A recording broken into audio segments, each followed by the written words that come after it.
So I hope everyone had a wonderful turkey weekend. Of course, long weekend Thanksgiving for all the Canadians out there. If you're watching this in the US or wherever, obviously uh, your Thanksgiving's coming.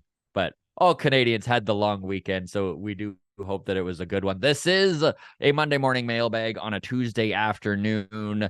Now, we have missed a couple shows. We did not have a show on Friday. I was still in Minnesota. Adam had a bunch of family stuff going on. Long toss didn't happen.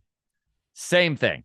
Just trying to get guests on a long weekend and make time ourselves. It just wasn't happening. We do apologize. So this is really the first time that we've talked since, what would you call it, Adam? The nightmare that was the wild card series?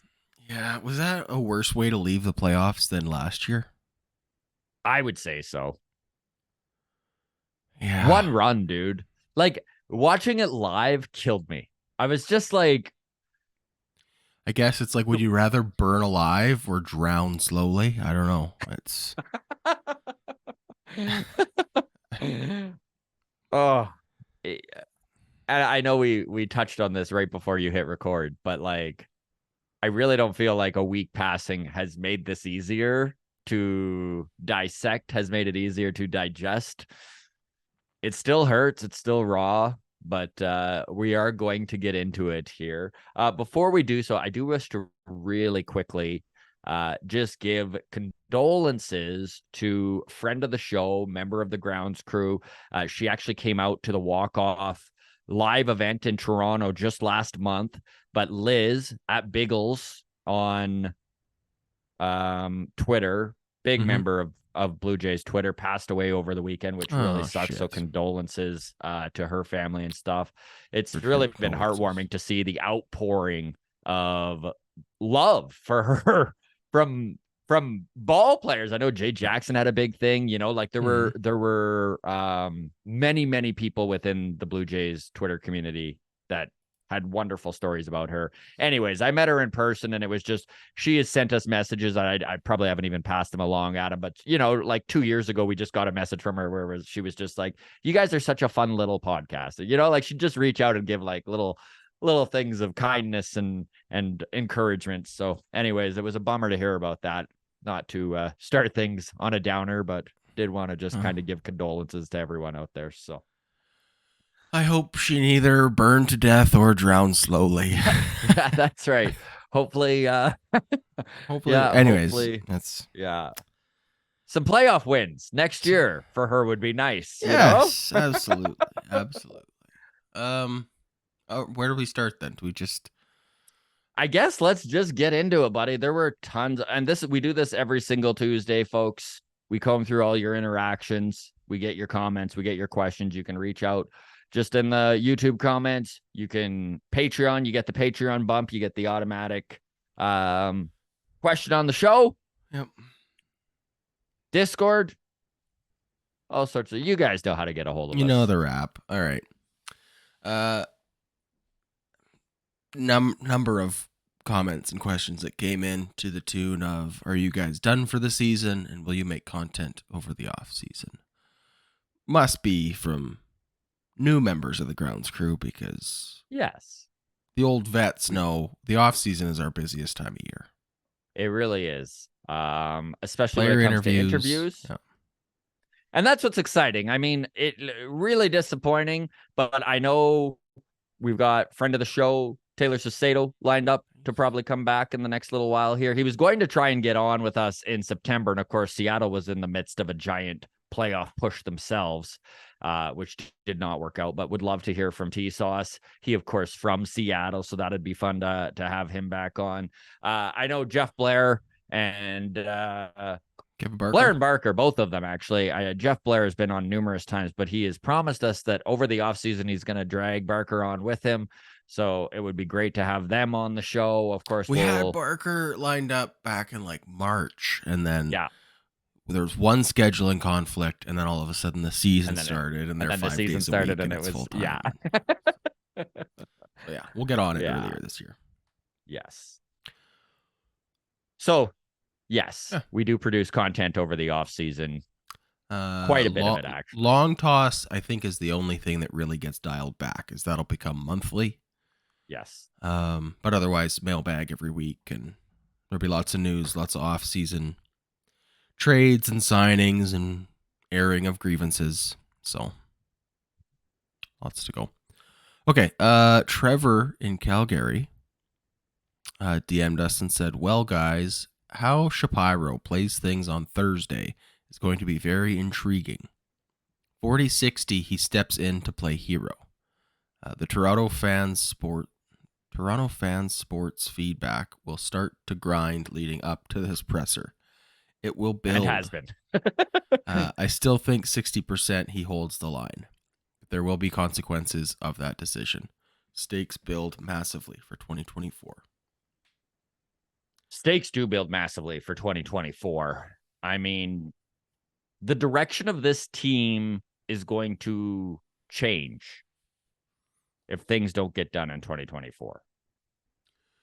Well, we tried analytics heavy offense, didn't work. Did a full 180, went analytics heavy defense, that didn't work. Maybe we need to go 180 again, analytics light. Get away from the analytics. Maybe that's the problem. Or just a different analytics crew? I don't know. Like, it's so interesting. Where are you at on Atkins? Are you No, well, okay. Infamous Atkins apologist right here. Mm-hmm. Right? Oh, you and me both, buddy. Yeah. We suck on the teat of Rogers, according to some. Yeah, according to some. I think it just is because I like cheering for the team I like cheering for. Mm-hmm. Like, I wish success upon the team that I'm rooting for.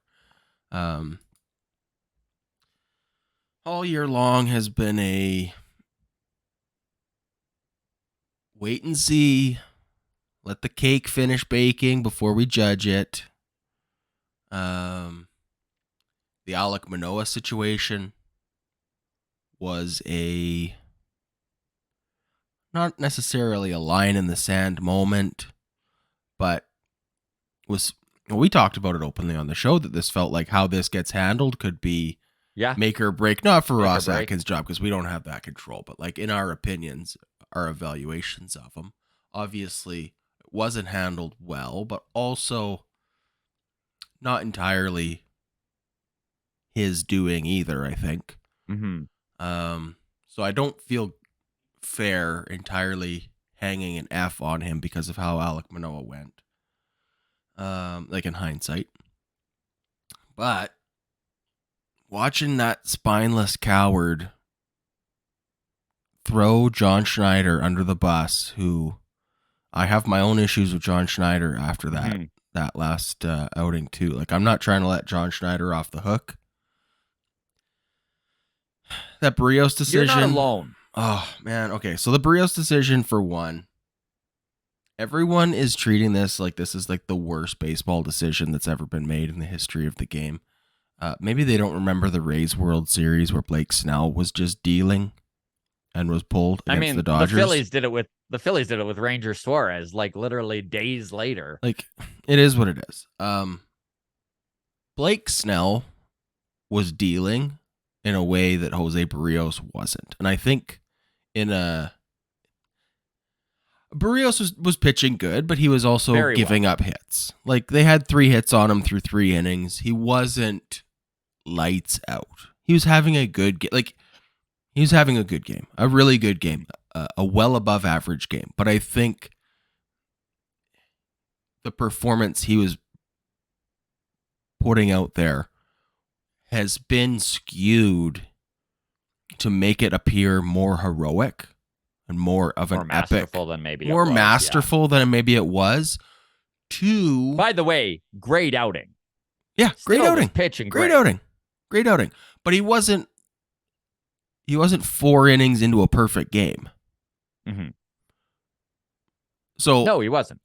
I just, in order to credibly have this discussion and evaluating like the decision, quote, I think we have to be realistic about that. It was like Yeah, a really good outing, but not like we don't have to pretend that it was the best pitching performance by a Blue Jay in the history of the sport. Like, it wasn't.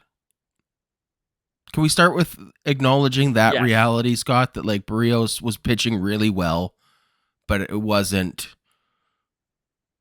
an absolute masterpiece. 100% agree. Okay. That being said, In fact, I still don't like pulling him out in the middle of a really good game. I want to acknowledge that. I also don't like pulling him out. But I to hate pretend the that pull we're pulling a guy out in the middle of a perfect game, it's like, okay, well, now we're just being crazy time. I also think it's important to acknowledge the fact that they did score 1 run in 2 games. Mm-hmm. And it's the Vancouver Canucks. I have a really hard time buying into the idea that leaving Berrios in, they win that game. Now, I will say we don't know how this affected morale. We don't know how this affected the clubhouse as it happened. And maybe there was more there than we're just letting on. Jose Berrios impressed me so much with how he handled being taken out of that game, because he could have acted so differently. You know, we've seen guys on this team. We've seen Chris Bassett come out of games and smash iPads. Different scenarios, but nonetheless, Berrios kept his chin up. He walked out with his head up. And to everyone in the infield, you could tell when he was being pulled, he was like, you guys got this. Let's do this, you know?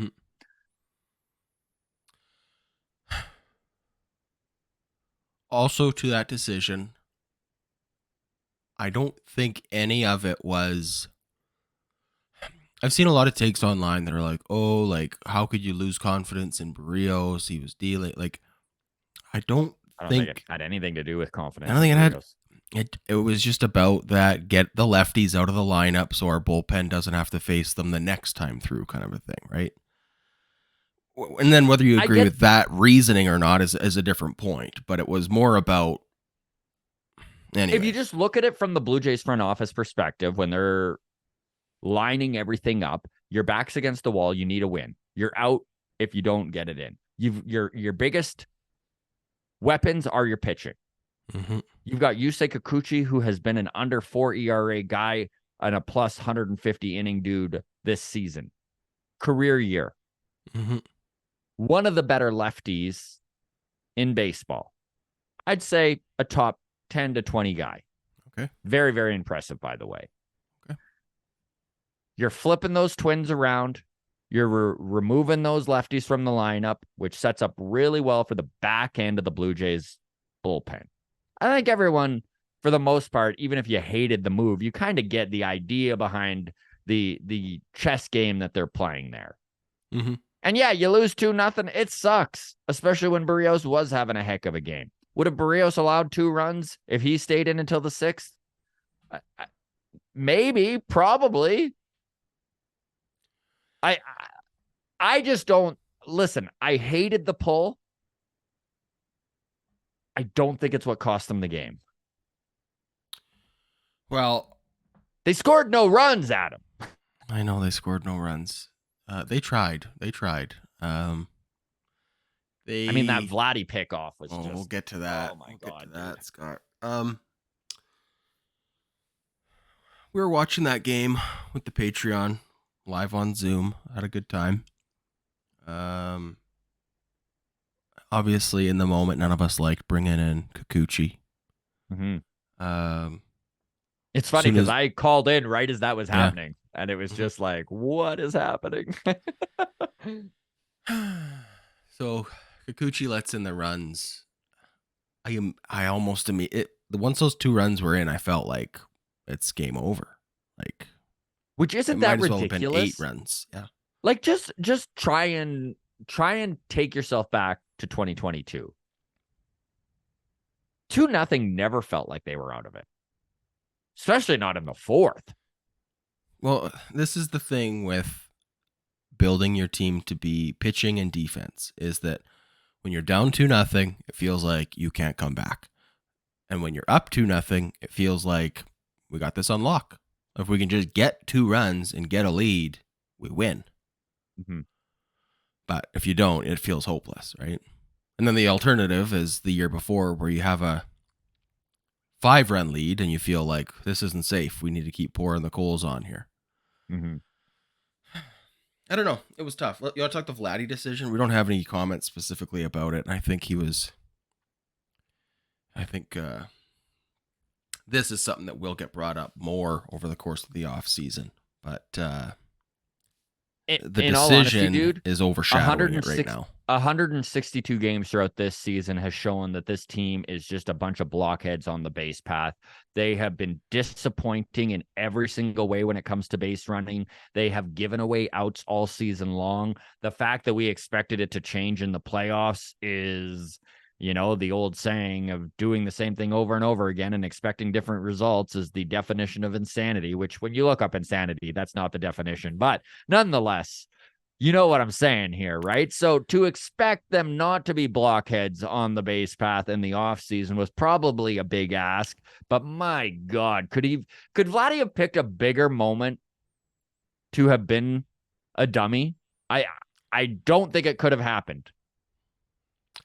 2 outs, full count, runners on third and second. He's the tying run. The tying run.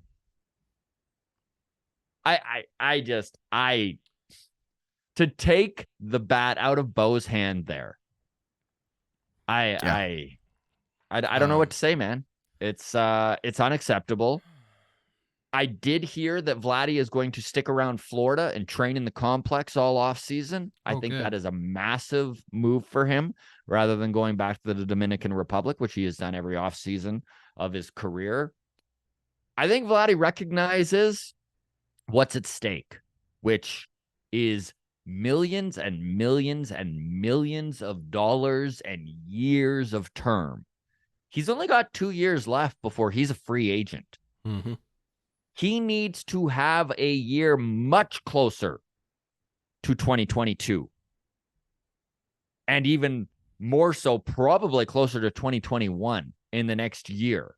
If he wants an actual offer from the Blue Jays for a big extension, and even just to increase his value enough to be in that 10-year, $300 million realm, which everyone was kind of putting him in only 1 year ago.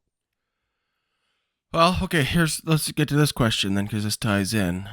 Comment from YouTube. Andy Stewart says, "Hey, Adam, it's been about a year since I last commented, and that's back when you said $500 million is the starting point for a Vladdy extension. Glad you aren't the GM." I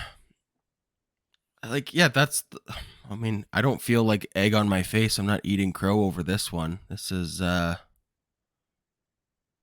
facts don't change of that. Yeah, a year ago, things were different.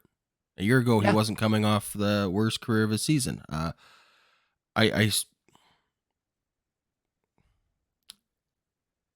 If he doesn't have, like he said, okay, 2 big years left between now and free agency. If he puts in a year like he did this year, which, disappointing as it may be, relative to the league average, still a really good year. Right? Like if you get 25 bombs, 100 RBIs, and a 800-ish OPS, like that's a really good offensive season. Most teams would be thrilled to add that caliber of player to their lineup. Mm-hmm. If he puts in these kind of seasons for 2 more years, though, I think he's in the George Springer contract category. Like a 6-year, $150 million, maybe. 120 to 150 over 6 years. Do something that ends before he's 30, and then do a Manny Machado re-roll. Yeah. Hope that he balls out for those 3 years and then gets the big payday on the other side of that. I don't think that's what he wants. And I would imagine that, these next two There seasons of was Vladdy, we might see insane levels, or he might be trying too hard and it could be a catastrophe too. I don't know. there were some really interesting things pointed out in some of the post-mortem articles. I know that Nene takes on Twitter. He's such a brilliant baseball mind. I've like really fallen in love with this dude. He wrote an article and there was so much in there. I would recommend anyone out there go and look it up for yourself. It's a 20-minute read. So it's dense. But one of the big things he brought up was, why was there such an increase in contact across the board with so many of the Blue Jays hitters, but a drop in exit velo, which basically his idea is it was a philosophical change within the organization that started to put more emphasis on contact, less emphasis on exit velo, and that it has not worked out in the way that they were hoping it would work out. Right across the board, Springer, Bo, Vlad, Kirk, all substantially anywhere between 10 to 20% more contact and about the same dip in velo, exit velo. It's too much to be a coincidence. This is obviously a focus of the coaching staff over the 2023 season. And even with the way Atkins spoke during his god-awful press conference, where he was talking about they were really expecting it to level out. So that's analytics for you, right? A big enough sample size and you're going to get the result that they're after. And that's what they kept waiting for. Mm-hmm. Don't change the process. The results will come with enough of a sample size. And here we are after being eliminated from a wild card series against the Minnesota Twins. Not a bad team, but definitely a team that the Jays were not overmatched by. Nope. They lost 3-1 and 2-0. That's not overmatched. That's just plain not scoring. So I think that this front office, if they are going to see any success, are going to need to recognize their failures, whether it's in the analytics system, whether it's in the philosophy that they have instilled in their hitters, however it may be. They need to recognize 2023 as a failure. And the lack of accountability we've seen out of Ross Atkins over the last week definitely doesn't bode well for that. And it does make me nervous, especially considering I was behind Atkins' vision. I got what he was trying to do. Mm-hmm. And even at the offset of the 2023 season, I didn't think that there would be the drop-off in offense that there was. Yeah, you lost Teo, you lost Lourdes. That's a big chunk of offense coming off your books.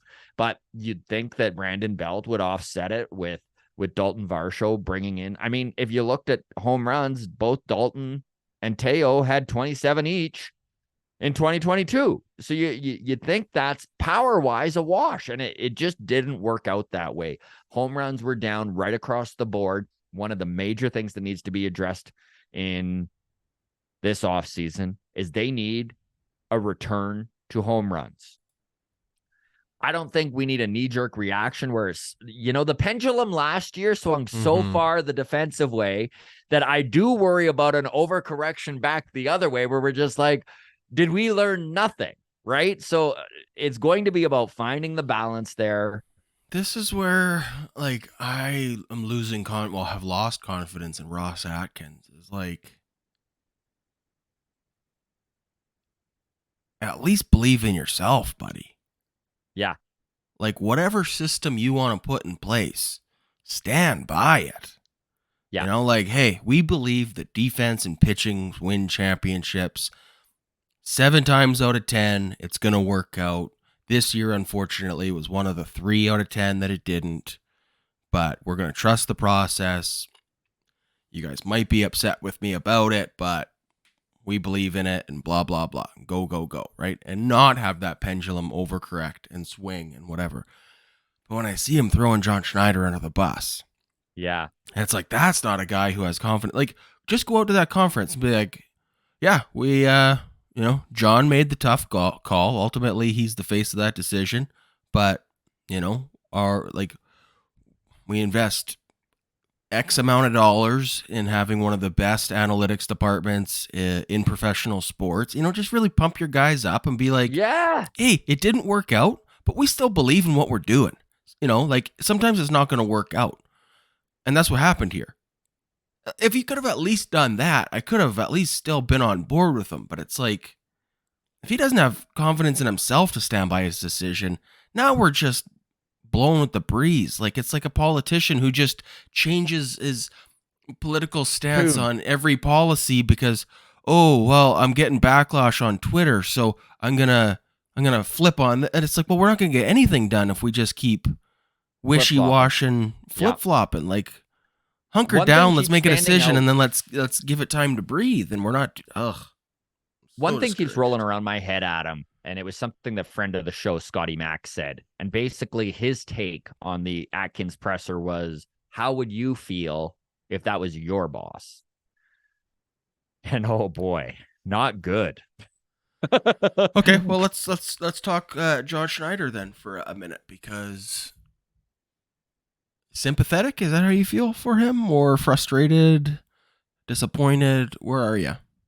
Confused a little bit. I do feel for him as the lightning rod in this whole scenario. I think it was very obvious it wasn't just on him, that Berrios take. I think that John Schneider maybe was given more of a pass than maybe he deserved, because it was still him pulling the string. Yeah. And obviously I do feel like he could have gotten away with going another inning or two. Like I don't think the front office was on him for one round, like one go through the lineup, right? Well, okay, no, I think that you either pull Berrios there, or you wait like 2 more innings, 3 like Yeah. until it's that same spot. It's that same Until spot it's the in the third lineup, time through right? the lineup. Yes.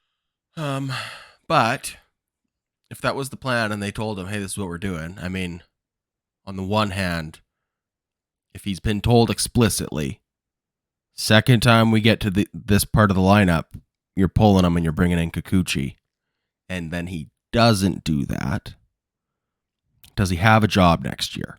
Probably not, right? I mean, unless he goes on and wins the World Series and whatever, right? But, you still know that, like, they would rather lose their way than have John Schneider be a disobedient, successful winner. Like, that's not going to go well long term, right? Mm-hmm.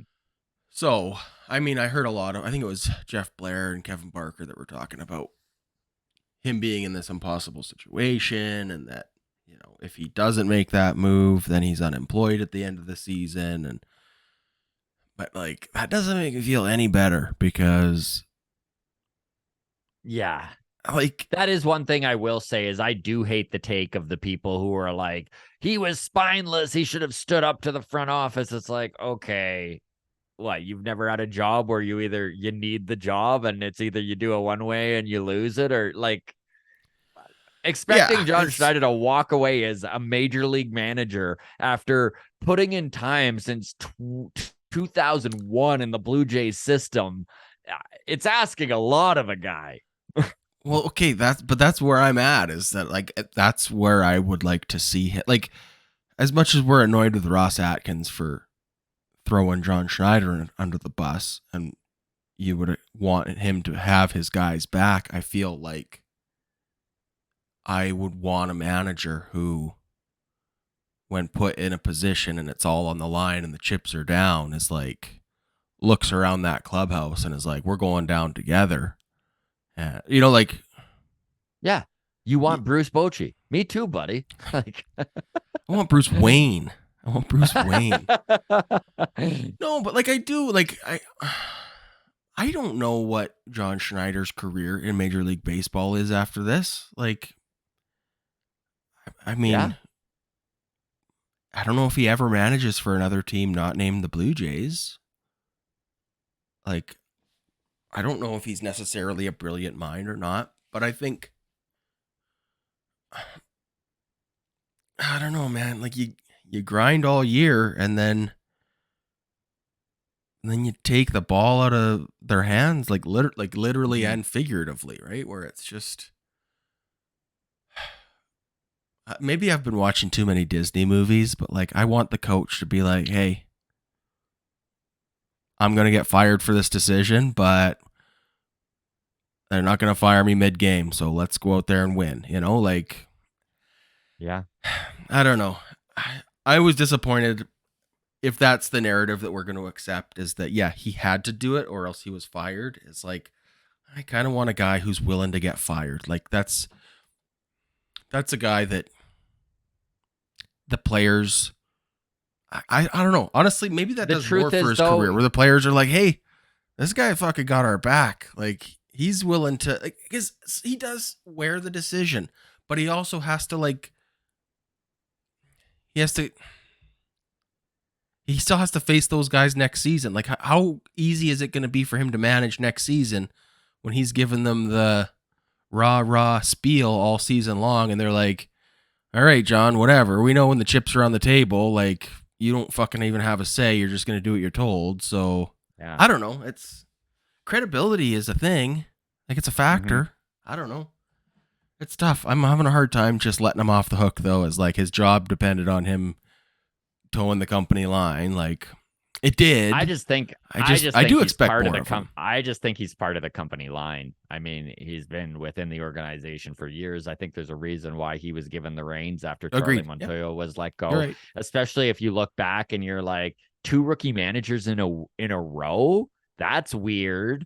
But it has everything to do with they wanted a guy who's going to toe the line. And I think that was always John Schneider. I think Yeah. John Schneider was in the analytics room every single day with the rest of the crew that was making up the decision. And so this is where what Ross Atkins said was absolutely infuriating because they're like, you can't spin it one way for 8 years and then all of a sudden all of a sudden you're telling us the manager has full autonomy. Come on, like I know, I no. know, I know. That's horse hockey for sure.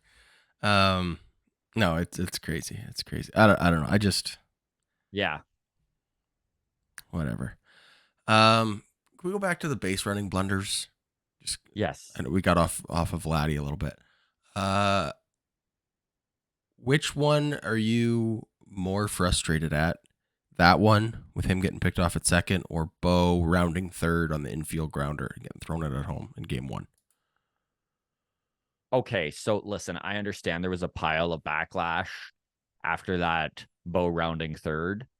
I didn't even think it was a bad play. Now, I was watching it live. So I'm going to tell you right now, the way you interpret things during a live game without hearing the announcers and all that is very different. Personally, at the time, I thought it was a great move. It really forced the Twins to make that play. It was a play where I was like, 5 out of 10 times he's not making it. Like Mm-hmm. it was such a bang bang play where he had to make that throw on the run, going against his body, going towards third base in a sidearm mode. Like really, Mm-hmm. Mm-hmm. this is a team that doesn't score. Bo was already at second base and wasn't able to get hit in a Mm-hmm. couple times that game. I was fine with it. I honestly didn't have a problem with it. Now, watching the replay and stuff, it did change my perception a little bit. But in the moment, I totally understood why Bo went, why he ran through the stop sign, why he went for it. Yeah, I mean, I had no problem with it And too. it was a cognizant decision, Adam. And that is what the difference is here. Bo decided to go for it. Vladdy just got caught. Yeah, no. Okay, so the Bo thing, like for sure, and I'm with you there too. I mean, this is one of the things that this is who Bo is a go for it, right? Kind of a guy. And there's times when it works out, and if he had scored, it would have been like What a amazing. hero. Maybe he's turned the fate of the series, quite literally, Yeah. right? Yeah, this is a team that wasn't able to score runs. There's 2 outs at this point. I think Matt Chapman was the next guy on deck. Like, Yeah. do you have confidence that he's going to do fucking anything? No. So you're like, I might as well, like, this is the best chance I'm going to have to score. Mm-hmm. Like, I liked it, honestly. Like, even though it didn't work out, 10 out of 10 times, I want him doing that. Like, him specifically, I want him being aggressive and forcing the other team to make a play. I'm not butthurt about that at all. And Correa, like, yeah, kudos to him. Like, 3 things had to go right from Correa on that. Like, he had to get it, barehand it cleanly, make a throw with, by the way, Bo's in the throwing lane on the mud. Like, everything had to go perfectly, and it did. And it did. A great player made a great play, and that's baseball. Like, that's the sports. That's love that. So no problem. I was a little surprised catcher interference wasn't trying to be called. I was like, why are they not replaying this? But anyways, I was surprised too. They didn't at least challenge it because, like, what do you have to lose? But we can analyze every little thing of this series. They scored 1 freaking run. Like, it just Vladdy getting picked off at second, though, and the optics of him laying on the ground. Oh, by the way, when Vladdy like waves the thing, like, hey, they messed up, you gotta review that because I was safe. Like, you have to ignore him and go on your own instincts. Well, we need to have a real pep talk in this clubhouse next spring of, like, don't fucking do that to me. Like, John Schneider, whoever the manager is, like, don't fucking tell, like, if you got back, you can feel your hand touching the bag and the glove touching your chest. Like, don't fucking make me challenge when you're not fucking safe. Right? Like, it's one thing if it's like, oh, the camera angles inconclusive, whatever. Okay, tough. But, like, when you're fucking out by 8 inches, don't fucking sit here and make us all, like, fuck off. You're embarrassed and you want to be safe, but, like, you need to have a little bit more self-awareness. And that was one of these things that kind of drove me nuts all year long about Vladdy. Always wants the fucking headset, and I never trust him. There's other guys where I'm like, oh, okay, we might actually have a shot at this. Like, if Espinal's saying, no, review that, we got him at second. Like, okay, we should actually review that. But, like, I'm annoyed by that. I don't know how you go about instilling some accountability into this team. I'm not sure. Attention to details. About how you making them pay attention to the details, because that was the joke mantra all year long. But it really was one of the biggest Achilles heels of this team all year long, was boneheaded plays on the base path, mental lapses, mental breakdowns in moments they shouldn't happen.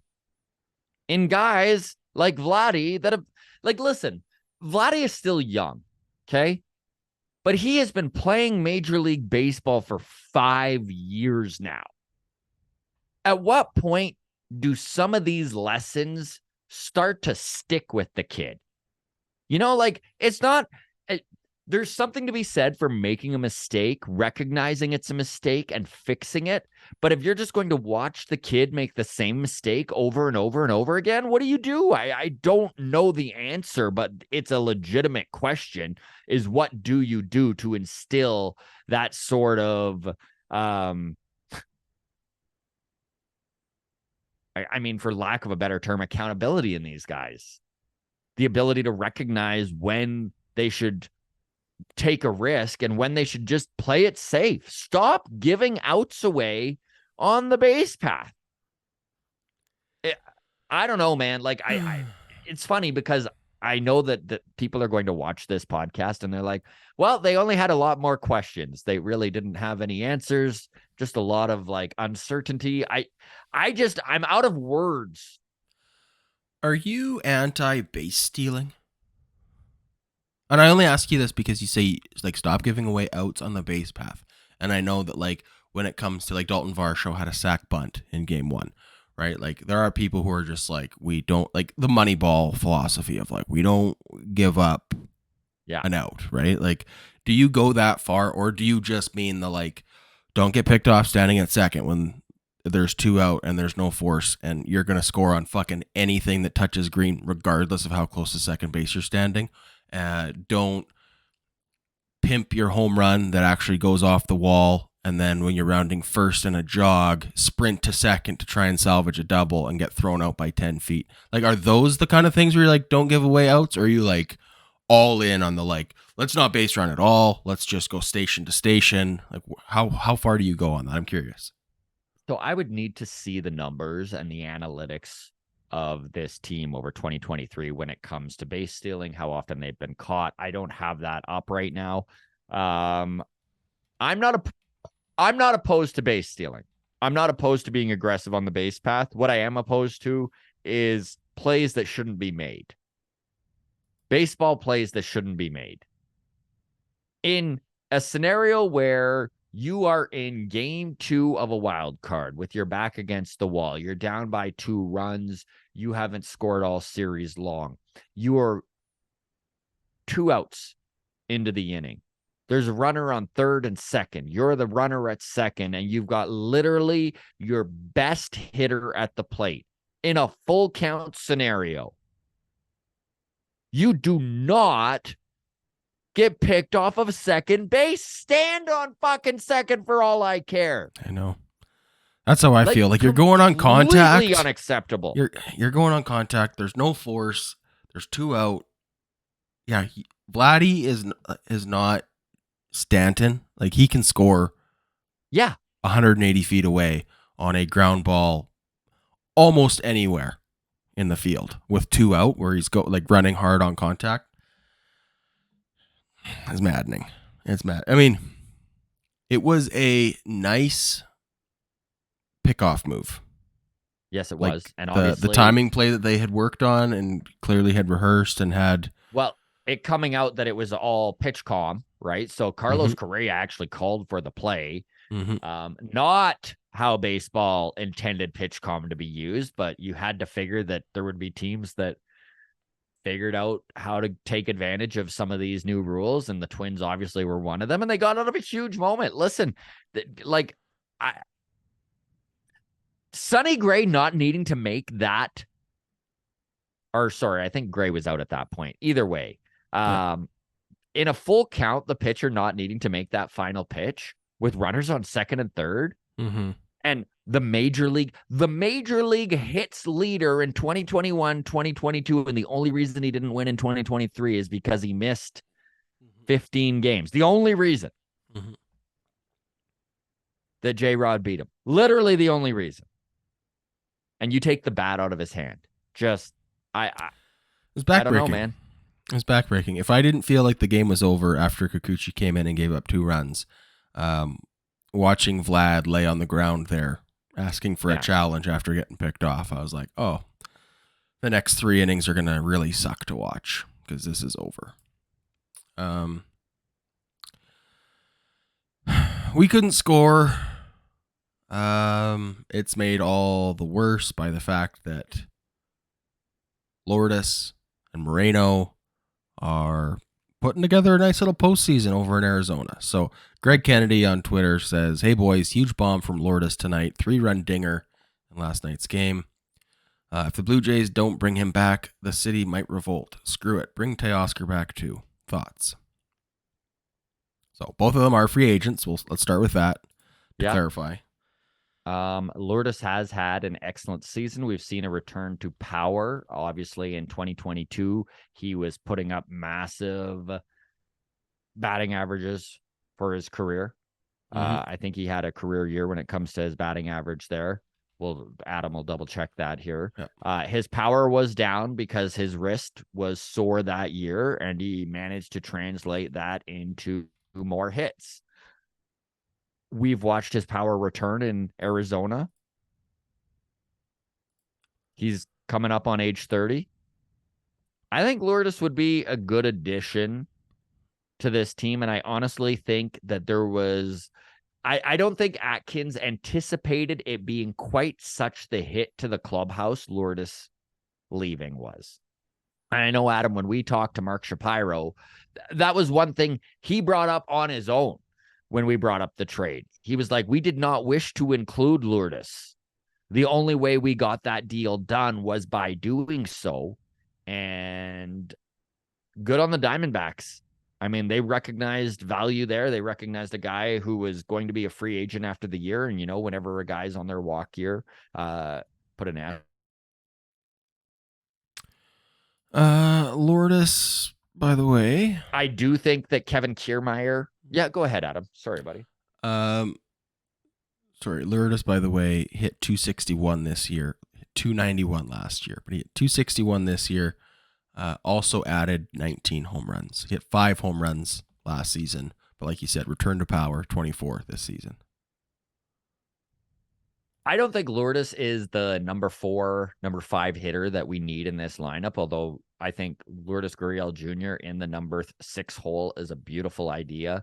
I do think that the Blue Jays need to step a little bit away from the defense-orientated view of the team from this season. So this is why I don't think Kevin Kiermaier, as much as I love the dude, is going to be returning. I think that they're going to move Dalton Varsho into center field, where they will get the most value out of him because of his defensive prowess and because he covers so much ground. So having Dalton Varsho in center allows you to bring in a guy who's going to be more offensively orientated in left field, which Lourdes fits in quite well. And the fact that guys like Davis Schneider can play left field is also very advantageous for this Blue Jays organization going forward, where we can see some of these prospects and kids that are coming up the ranks get an opportunity there.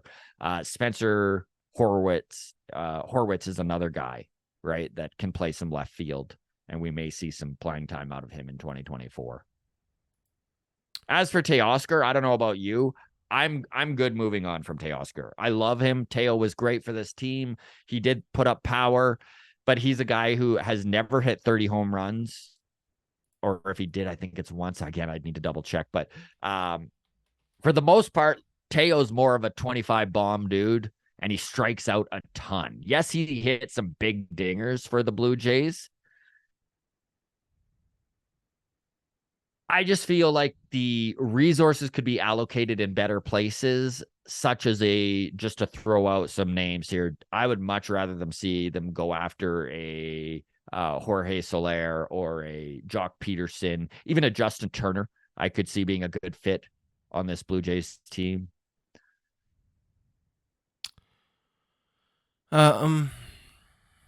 Okay. As far as free agents go, Gurriel, I don't care to bring back.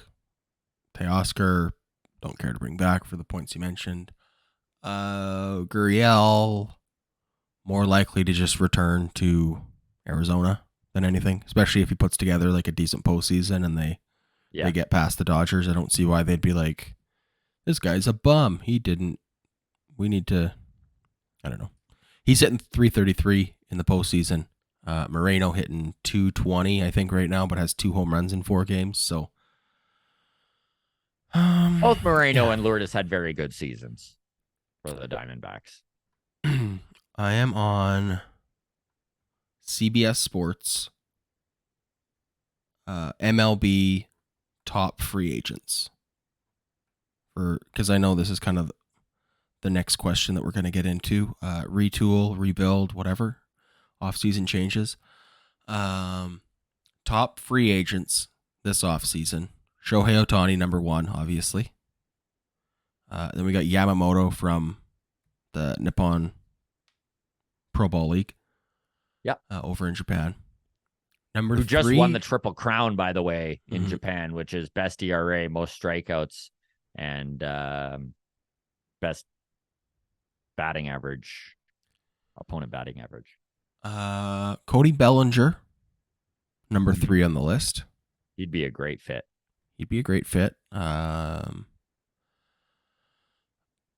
Next on this list, and I've seen this as kind of like a running theme, whether you're on CBS or ESPN or any of them, Matt Chapman is the next best free agent this offseason. Then you got a lot of pitchers: Blake Snell, Aaron Nola, Eduardo Rodriguez, Giolito, Montgomery, Clayton Kershaw. Guess who the next? So, Oscar Hernandez?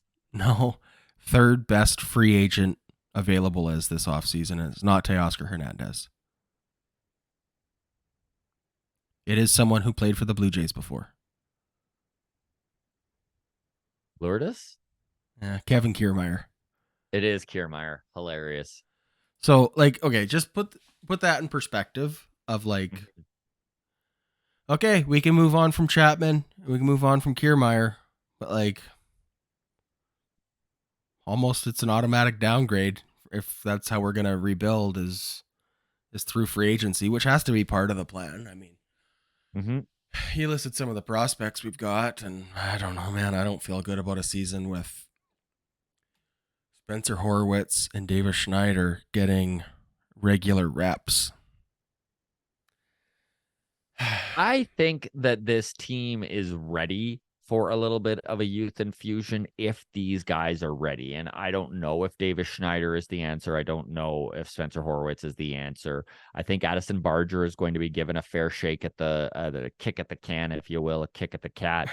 I also think Aurelvis Martinez has made some major strides over the 2023 season in both AA and AAA, with just getting his batting average up, becoming more disciplined at the plate. He is definitely lowered his strikeout rate by a substantial amount. Like, we're talking from going from striking out over 30% of the time to a lot closer to under 20%, which is very, very impressive. I think last time I looked, when he was in AAA, it was right around the 20% range.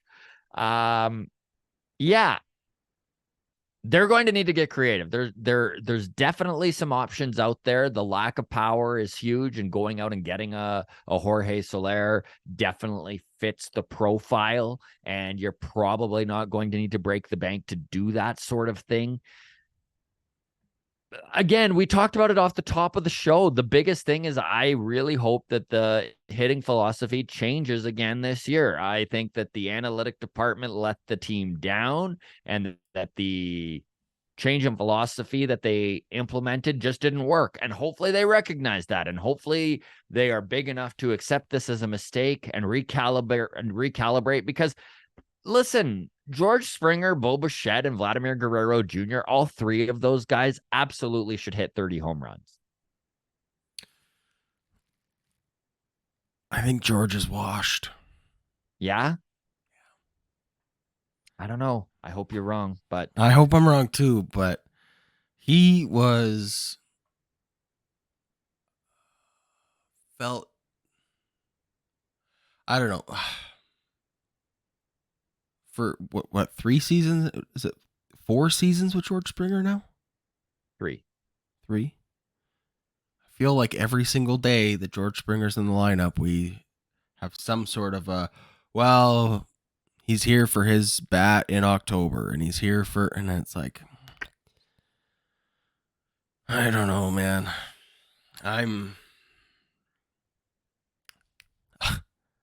I'm pretty bummed out by what we've gotten out of George Springer, and I don't think it's going to get much better. I think we've seen the best of George Springer. yes, I don't think the next agree. 3 years are better than the last 3 years, and the last 3 years haven't been spectacular. So, Although I do think he is the type of guy that we could see a major season out of him next year. You know, that 34 going on 35 season. We watched it happen with Jose Batista. It would be beautiful if he recaptured a little bit of what he was doing in Houston. We haven't really seen the Astros George Springer. I don't know. Some people are like, it's because he was cheating. oh, yay. Your lips to God's ears. I don't know. George Springer, really good. Wrong side of 30. Yep. It's Could be interesting to see what happens in trades. Let's move on though, buddy. okay. All right. All right. Wyatt on Patreon says, "Hey fellas, do you think Jays are closer to a rebuild than a World Series?" Which is a good way of framing it, I think. And Jays or bust adds, "I think it's time for a rebuild. This team sucks. The infield sucks. The front office sucks. Farm system's just bad. They need a total overhaul." Rebuild So or to World start with, Series? Jays Where are are we? bust. Yeah, so Jays are bust. I do wish to qualify that comment that was I literally got that DM to me after the night of the Jays being eliminated from the playoffs. So I think there was some emotion attached there. Let's start with if the Blue Jays are closer to a World Series or a rebuild. Personally, I think that so this is not a perfect this is not a perfect comparison here, Adam, because I know basketball is a very, very different sport than baseball. However, I do see a lot of comparisons to the Blue Jays and the Milwaukee Bucks before they won their championship, and that there was a lot of the sports world and their fan base that was really questioning if it was the core that was going to bring them to the promised land, right? Is the Greek freak the guy? And I know this is kind of where Blue Jays multiple season MVPs, right? Yes. Immediately followed by early exits. Basically, I'm summing it up. You're summing it up beautifully. And this is where Blue Jays fans are, I think, with Bo and Vlad and the core that has been built in Toronto. Is this the core to do it? And I mean, obviously, you'd need a crystal ball to actually see where this is headed. But I think 2024 is a make or break season. If the Blue Jays organization decides to run Atkins back out there, I think it's going to put Shapiro on the hot seat as well if things don't go that way, because man, oh man, 2025 could be a really hard season to swallow if we need to watch a teardown of this team go on. They haven't managed to lock up any of those guys they considered core pieces. And of course, I'm speaking of Bo and Vlad here. We'll see where that goes in the offseason. If there is a guy, I think Bo is obviously the target to try and lock up long term. I'm with you. I think I'm riding the fence here. But I think that it's dead center. Personally, I think it's a 50-50. They're closer to a rebuild or to the World Series. It's right in the middle, and it's going to depend on where they go from here. There are some major positives to build on from here. The Blue Jays bullpen has not been this good maybe since their World Series days. The starting pitching and the depth that they have gotten, and the fact that so many of are locked up over the next year or two or three, bodes incredibly well, right? They are running back Jose Berrios, Kevin Gausman, Chris Bassett, at least for 3 more years, those top 3 guys. Yusei Kikuchi has another year under contract. Alek Manoah is a big question mark. Ricky Tiedemann has made huge strides. He's in the Arizona Fall League as we speak, dominating, by the way. And I know that when we had Haggy D on the show last offseason, he had just finished up his time with the Arizona Fall League, and he compared it very much to AAA. So Ricky continues to build off his season. I don't think we're going to see Ricky out of spring training, but we could very much see him in a scenario like Alek Manoah was thrust into in 2021 if he continues to dominate. So the Blue Jays are set up well there. Yes, they need to figure out a way to score runs, but it's not like this team is really far removed from being an offensive juggernaut. They're 1 year removed. And they have a very similar lineup. Yes, there are some holes and they need to be addressed, and that is going to be what tips the scales one way or the other. I'm nervous for this offseason because this offseason really is going to be incredibly telling, and I'll admit it, guys. I'm old. I've watched this team shit the bed through the early 2000s, and man, those were hard years to deal with, and it scares the hell out of me that this team could be headed back towards a long rebuild. And that is one thing I will give credit to the Atkins and Shapiro regime, is that, man, they took over in 2016, ran it back with the playoff team. 2017 tried to keep it together. Josh Donaldson went through major injuries and wound up not being able to contribute. 2017 was a write-off. They decided to rebuild in 2018 after already losing the value that they would have had on Batista and Donaldson. Tough to blame him on that. I know as a fan, I was like, of course you bring back Donaldson and Batista. What are you talking about? We just went to the ALCS 2 years in a row. Didn't work out. In 2018, they started the rebuild, completely gutted the team, right? We saw Aaron Sanchez, Marcus Stroman, anyone of value being traded off.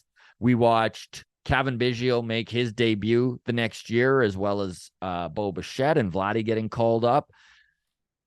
By 2020, they made the playoffs for the first time. That's a 2-year turnaround. Yes, I know 2021 they didn't make the playoffs, but damn, that's still a year where it's tough to actually call that a complete failure. I know that it's really easy as if you're a fan of other sports to say no playoff wins. Baseball's a little different. Obviously, way fewer teams make the playoffs.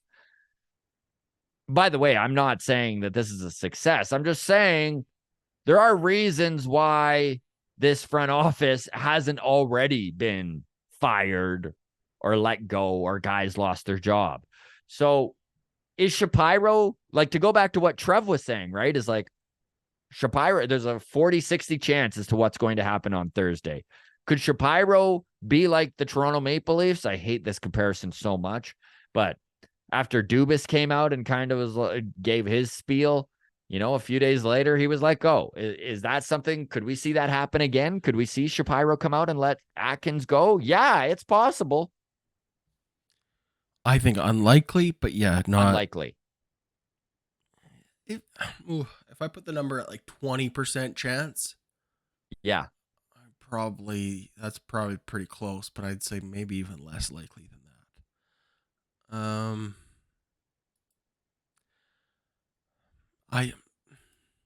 I know we're not the LA Dodgers, but there's some comparables. You talked about the 2016, 2017, had some playoff success. 2018, missed the playoffs. Looking at the LA Dodgers playoff history, they went to the NLCS 2 years in a row in 2008, 2009. Then they missed the playoffs for 3 years. And then for the last 11 years, they've made the playoffs. They only won the World Series once. And it took them 8 playoff runs and a shortened season before they were able to get it done. So I really think, I hate to say this, fucking Alex Anthopoulos' success in Atlanta has really skewed it's distorted our perception of reality and what fair expectations are. Is that like it's the exception, not the norm. Like you don't usually just start your playoff window, win a World Series, and then win a couple more in the following seasons. Like, sure, that'd be nice, but like it is a grind, and I don't know. I'm always reminded of the old adage, the old baseball adage: things are never as bad as they seem. Things are never as good as they seem. Mm-hmm. And I think that is something that this is what makes me nervous about this front office. I'm like, dear God, if they overreact again, it could send us back to the Stone Age. Could send us to a complete rebuild. Could send us back to the Stone Age.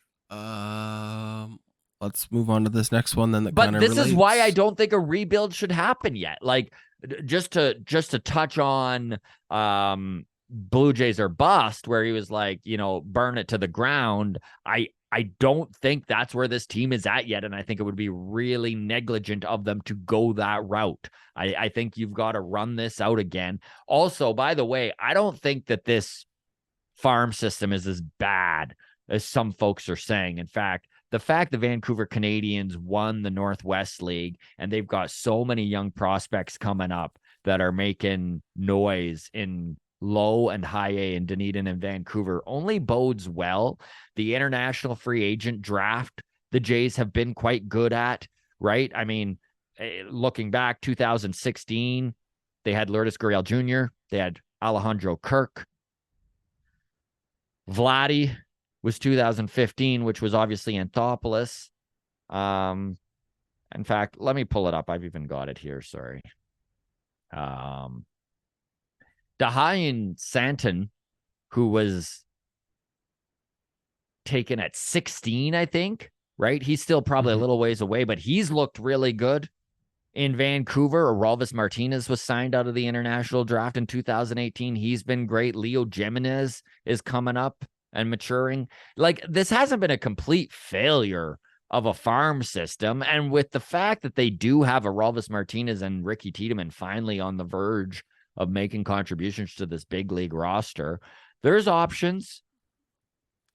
Is it frustrating there aren't more? A little bit, but I think that it is overstated how bad this farm system has been. It hasn't been that bad. Your optimism about success in Vancouver is drying my eyes out, Scott.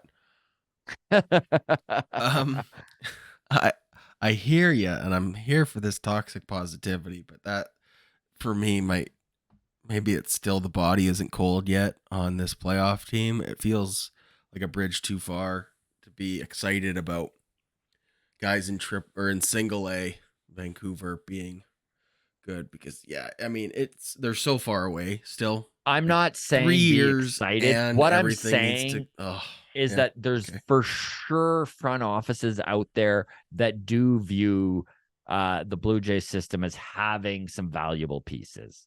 And if you're going to make some major trades in this offseason, that is all you need to do it.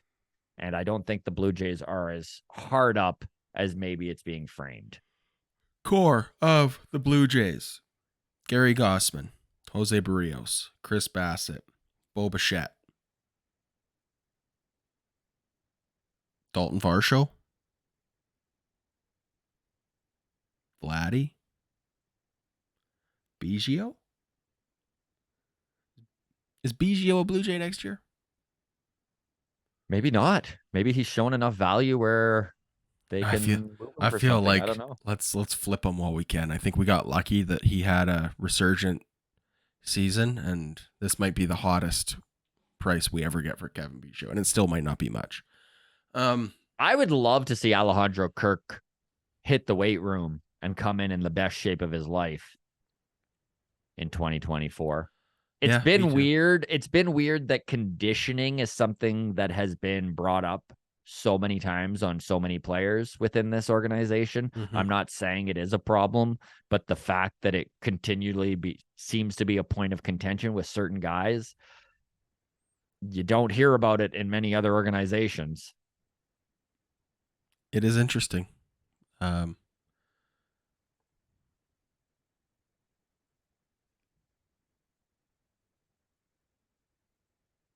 Unlikely Ross Atkins is let go on Thursday. Also unlikely that we trade Vlad Jr. this offseason. On a balance of probabilities, Scott, on the one hand, Ross Atkins gets let go on Thursday. On the other hand, Vladdy gets traded this offseason. Which one do you think is more likely? I put Atkins being fired at a 20%, and I put Vladdy being traded at 5. Okay. I'm not saying I think Vladdy being traded is a possibility, but I think it is very, very slim because I just can't see them getting an offer where it's juicy enough to take it. And I don't think that this team is ready to rebuild. So if you're not going to get usable pieces that are going to fit into a win now mentality, then why move them? The San Diego Padres are another Unless something crazy happens. Exactly. high spending, underachieving baseball team.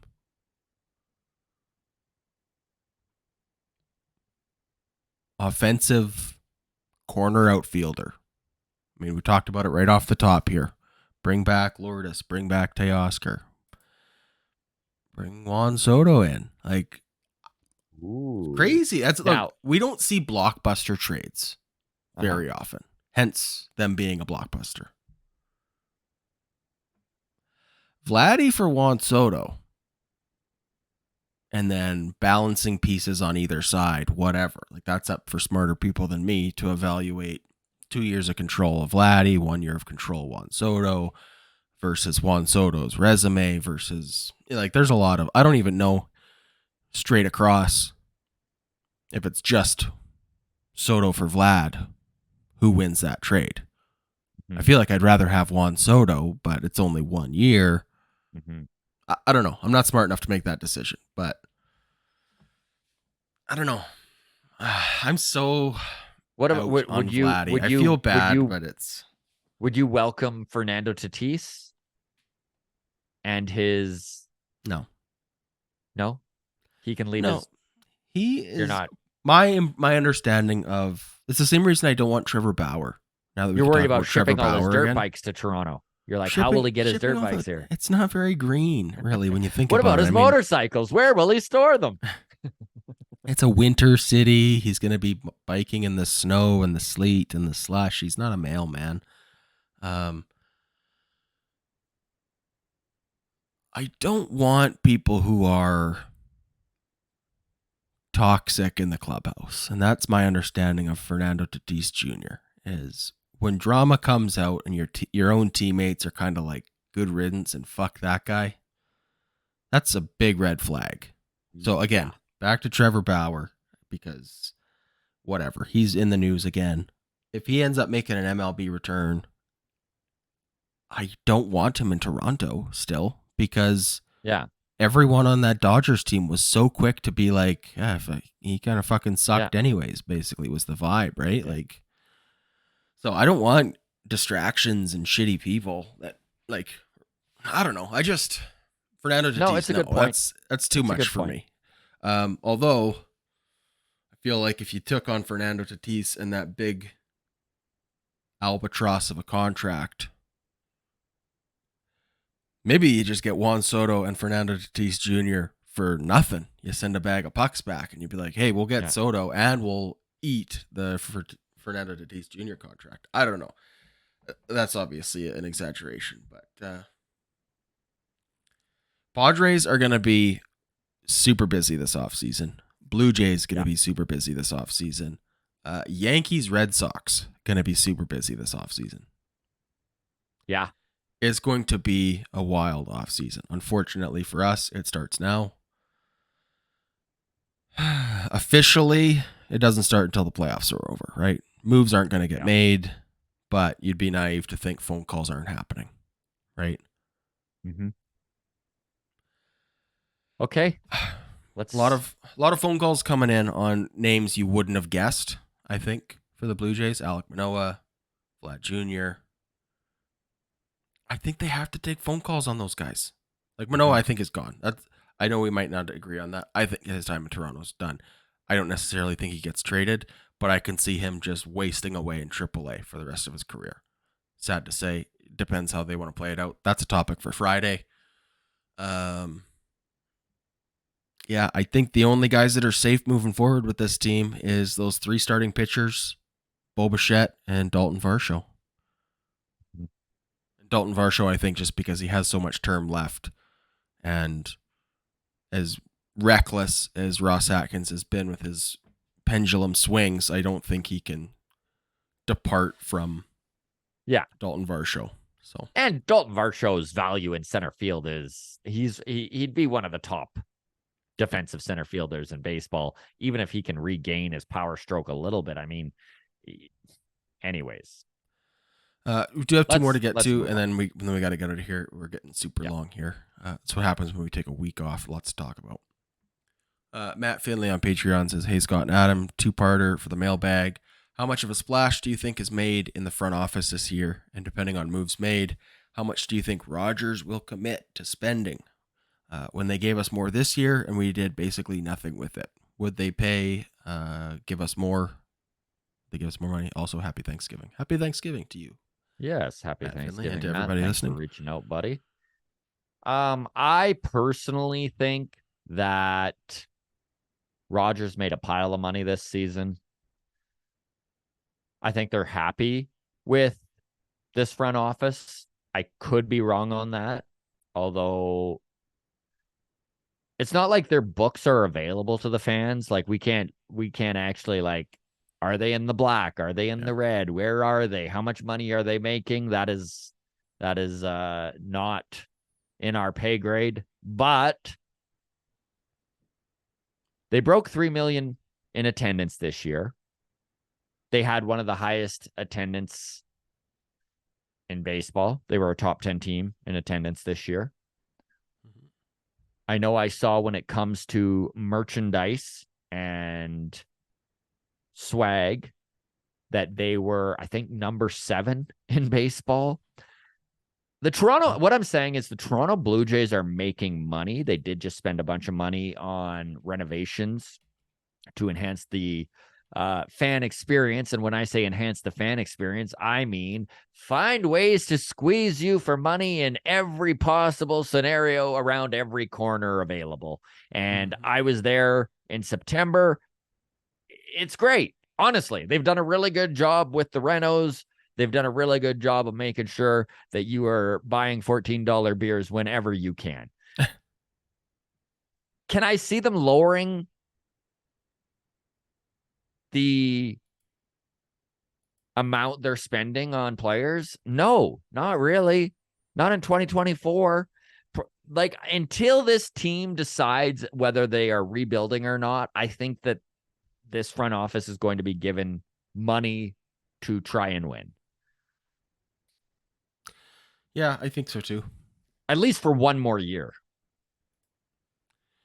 Yeah, I mean,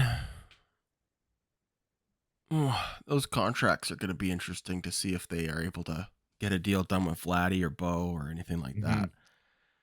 I think. Oh, okay. Balance of probabilities, Scott. On the one hand, Vladdy gets traded. On the other hand, Vladdy gets a contract extension beyond the 2 years he has left. 5% he gets traded and 0% that they extend him. That's where I'm at too. All right. Just checking. So no extension for Vladdy this offseason. We'll write it in now, and then of course we'll announce the extension on Thursday at the Mark Shapiro press conference. I am curious what happens with Bo Bichette.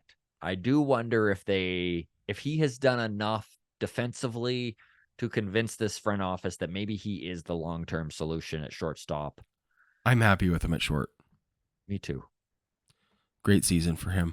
Okay.